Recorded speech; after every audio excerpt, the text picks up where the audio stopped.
যে খবরে আমরা রয়েছি সকাল থেকেই ফের প্রাণ কাড়ল বাজি। পাথর প্রতিমার ঢোলাহাটে ঘন বসতিপূর্ণ এলাকায় বিস্ফোরণ। বাজে বিস্ফোরণে মৃতের সংখ্যা বেড়ে ৮। একই পরিবারে ৪ শিশু সহ ৮ জনের মৃত্যু। ২ দুধের শিশুর মর্মান্তিক মৃত্যু। গতকাল রাত 8:30 নাগাদ হয় বিস্ফোরণ। আর বাজি বিস্ফোরণে জখম হয়েছেন বেশ কয়েকজন। রাতে ডায়মন্ড হারবার হাসপাতালে ভর্তি করা হয় 4 জনকে। আর আজ ভোরে মৃত আরো একজন, সুতাপা বণিক। সরাসরি চলে যাব এসএসকে হাসপাতালের সামনে থেকে রয়েছেন আমাদের প্রতিনিধি বিশ্বজিৎ সাহা। সরাসরি চলে যাব বিশ্বজিতের কাছে। বিশ্বজিৎ, অত্যন্ত মর্মান্তিক খবর।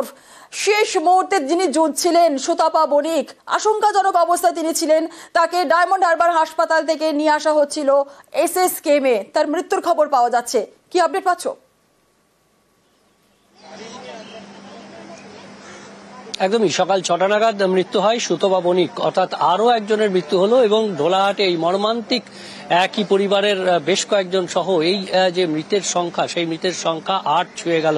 ঠিক এই এসএসকেএম এর ট্রমা কেয়ার সেন্টারে আমরা দাঁড়িয়ে আছি। ট্রমা কেয়ার সেন্টারেই তাকে নিয়ে আসা হয়েছিল গতকাল গভীর রাতে। অর্থাৎ যখন আশঙ্কাজনক অবস্থা, আরো অবনতি হচ্ছিল অবস্থার, তখন ডায়মন্ড হারবার হাসপাতাল থেকে যে কয়েকজনকে আহত অবস্থায় নিয়ে আসা হয়েছিল তার মধ্যে সুতপা বণিক, তাকে নিয়ে আসা হয় এই ট্রমা কেয়ার সেন্টারে, এসএসকেএম হাসপাতালে। এই ট্রমা কেয়ার সেন্টারে এনেও তাকে শেষ রক্ষা করা যায়নি। অর্থাৎ গতকাল রাতে তাকে অবস্থার অবনতি হয় ডায়মন্ড হারবার হাসপাতাল থেকে এই এসএসকেএম হাসপাতালের ট্রমা কেয়ার সেন্টারে নিয়ে আসা হয় এবং সেখানেই সকাল 6টা নাগাদ মৃত্যুর সঙ্গে পাঞ্জা লড়ছিলেন। সকাল 6টা নাগাদ সেই লড়াই শেষ হয়ে যায় এবং সেই পরিবারের, অর্থাৎ বণিক পরিবারের আরো একজনের মৃত্যু হলো। অর্থাৎ মোট মৃতের সংখ্যা ৮। অর্থাৎ যে মর্মান্তিক মৃত্যু, ঘনবসতিপূর্ণ এলাকা ঢোলাহাট, সেখানে বাজি বিস্ফোরণ, আর তারপরই শিশু সহ এই মর্মান্তিক মৃত্যু। আর সেই মৃতের সংখ্যা এই মুহূর্তে ৮ দাঁড়ালো। এসএসকেএম এ আরো একজনের মৃত্যু আজ সকাল 6টায়। জুনেলা। একেবারে বিশ্বজিৎ।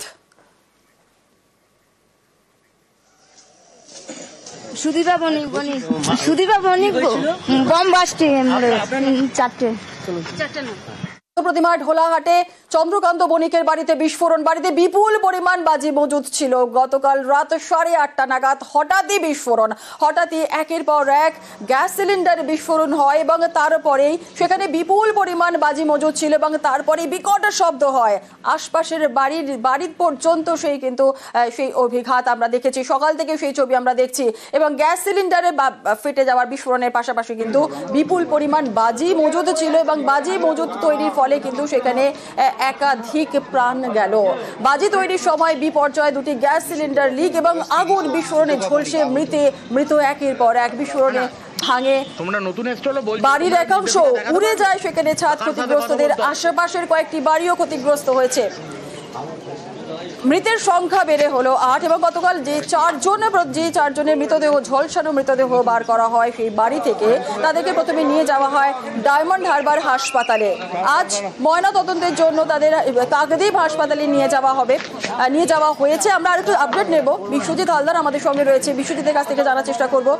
বিশ্বজিৎ, জানতে চাইবো যে 4 জনের মৃতদেহ, ঝলসে যাওয়া মৃতদেহ গতকাল নিয়ে যাওয়া হয়েছিল প্রথমে ডায়মন্ড হারবার হাসপাতাল এবং সেখান থেকে কাকদ্বীপ হাসপাতালে নিয়ে যাওয়া হয়েছে। একটু আপডেট জানতে চাইবো যে ময়না তদন্ত কখন হবে, কি জানতে পারছো?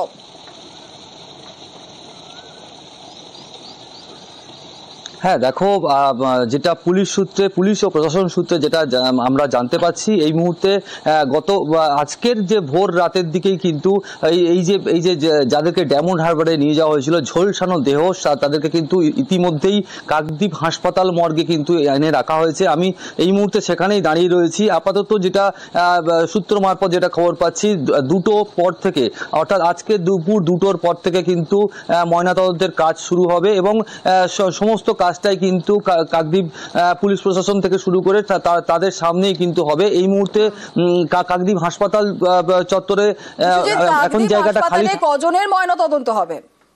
পুলিশ সুপার যেটা জানাচ্ছেন, হ্যাঁ দেখো, এখানেই কিন্তু 7 জনের যে 7 জন আপাতত যেটা ডায়মন্ড হারবারে নিয়ে যাওয়া হয়েছিল, যে ঝলসানো দেহ উদ্ধার করেছে পুলিশ, তাদেরকে কিন্তু আপাতত এই কাকদ্বীপ যে মর্গে কিন্তু ইতিমধ্যেই রাখা হয়েছে এবং এখানেই সমস্ত কিন্তু পিএম রিপোর্ট তৈরি হবে, এমনটাই কিন্তু পুলিশ সুপার তরফ থেকে জানানো হচ্ছে। জুনেলা। একদমই বিশ্বজিৎ, অর্থাৎ ময়না তদন্ত আর কিছুক্ষণ পর থেকে শুরু হবে। অবশ্যই তোমার থেকে পরবর্তীকালে আপডেট নেব। আপাতত ধন্যবাদ। আর যে বাড়িতে বিস্ফোরণ ঘটে, অর্থাৎ গতকাল রাত 8:30 নাগাদ যে বাড়িতে বিস্ফোরণ ঘটে, সেই বাড়ির ছবি আপনারা দেখছেন। চন্দ্রকান্ত বণিকের বাড়িতে বিস্ফোরণ হয়। এখানেই মজুদ ছিল একাধিক বাজি তৈরির মশলা এবং গ্যাস সিলিন্ডার। প্রথমে গ্যাস সিলিন্ডার বিস্ফোরণ হয় এবং তারপরেই কিন্তু পরপর সেখানে বিকট শব্দ হয় এবং আশপাশের বাড়ি ভেঙে আপনারা যে বাড়ির ভেতরের ছবিটাও দেখছেন, এবং গ্যাস সিলিন্ডার বিস্ফোরণের পর সরাসরি সেই গ্যাস সিলিন্ডার সরাসরি পুকুরের মধ্যে পড়ে যায়। অর্পণ রয়েছে আমাদের সঙ্গে। অর্পণের কাছ থেকে একটু জানার চেষ্টা করবো যে অর্পণ, আজ সকালে গতকালের ঘটনার পর আজ সকাল থেকে তুমি গ্রাউন্ড জিরোতে রয়েছো, একটু জানার চেষ্টা করবো যে যত বেলা গড়াচ্ছে এলাকার কি পরিস্থিতি। অর্থাৎ অভিজ্ঞতার ছবি তো আমরা দেখেছি, এলাকার বাসিন্দারা তারাও চলে এসেছেন, তারাও আতঙ্কে রয়েছেন। কি পরিস্থিতি এখন, কি ছবি সেখানকার একটু দেখতে চাইবো।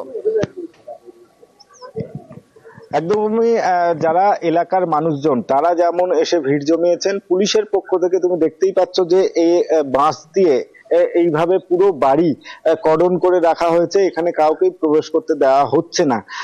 কিছু সময়ের মধ্যেই যারা ফরেনসিক ডিপার্টমেন্টের আধিকারিক তারা আসবেন এবং তার সঙ্গে বোম স্কোয়াডের আধিকারিকরা তারা আসবেন, এসে এই বিস্ফোরণ স্থল থেকে তারা নমুনা সংগ্রহ করবেন। পাশাপাশি বেশ কিছু মানুষজন যারা সকাল থেকে এসে ভিড় জমিয়েছেন, সেই ছবিটাও তুমি দেখতে পাবে যে প্রচুর সংখ্যক মানুষ তারা এসে এই বিস্ফোরণ স্থল তারা দেখতে আসছেন।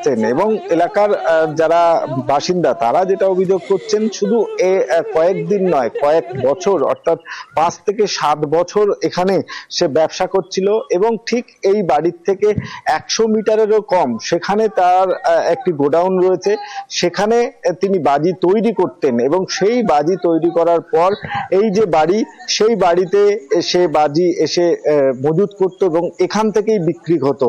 আর এখানেই প্রশ্ন, যিনি বাজি বিক্রি করবেন তিনি বাড়ির মধ্যে থেকে কিভাবে বাজি বিক্রি করতে পারেন। প্রশাসনের নজরদারির একটা যে চিহ্ন, যে প্রশাসনের যে নজরদারি, সেই নজরদারির যথেষ্ট অভাব এখানে, সেটা স্পষ্ট।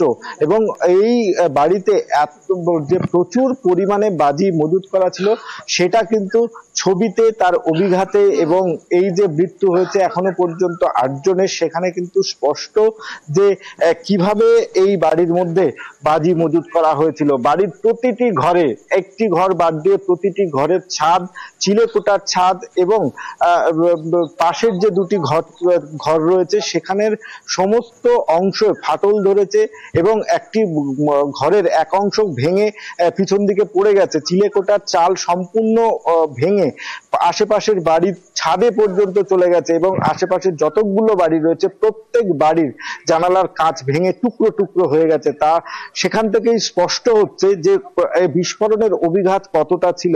সাধারণ মানুষ যারা এই উদ্ধার কার্যে এসেছিলেন তারা যেটা জানাচ্ছেন, আগুনের লেলিয়ান শিখা এতটাই দ্রুত ছড়িয়ে পড়ে যে কাউকেই এই বাড়ির থেকে বের করা সম্ভব হয়নি। এবং যারা সেই সময় উদ্ধার কার্যে এসেছিলেন তারা জানাচ্ছিলেন ভিতর থেকে মহিলারা হাত বাড়িয়ে তারা চিৎকার করে তারা আর্তনাদ তাদের শোনা গিয়েছিল, তাদের আকুল মিনতি তাদেরকে বের করার জন্য। কিন্তু সেই সময় এতটাই আগুনের লেলিয়ান শিখা পুরো বাড়ি গ্রাস করে রেখেছিল, তার সঙ্গে বিস্ফোরণ, সেখান থেকে কাউকেই বের করা সম্ভব হয়নি। আর যার কারণে 8টি প্রাণ কিন্তু নিমেষেই শেষ হয়ে যায়। এবং এই ঘটনার পরেই ঢোলাহাট থানার পুলিশ ঘটনাস্থলে আসে।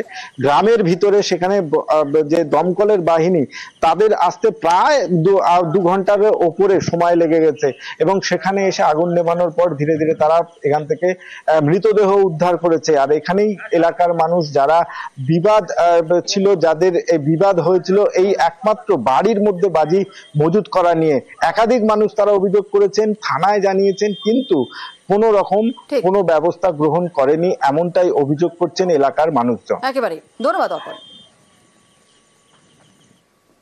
সব রকম বাজি যেরকম বাজি হয়, আলাদা কারখানা আছে, এখানে স্টক কিছু মাল থাকে, অর্ডারি মালটাল হয়তো আসবে, এখানে মাল থাকে। পরে এসে দেখলাম জানালা থেকে তো এমনভাবে আগুন আসছে, দেখা পাচ্ছি যে ফুটছে, দেখছি যে ভিতরে ফুটছে, কিন্তু আমরা যেতে পারছি না।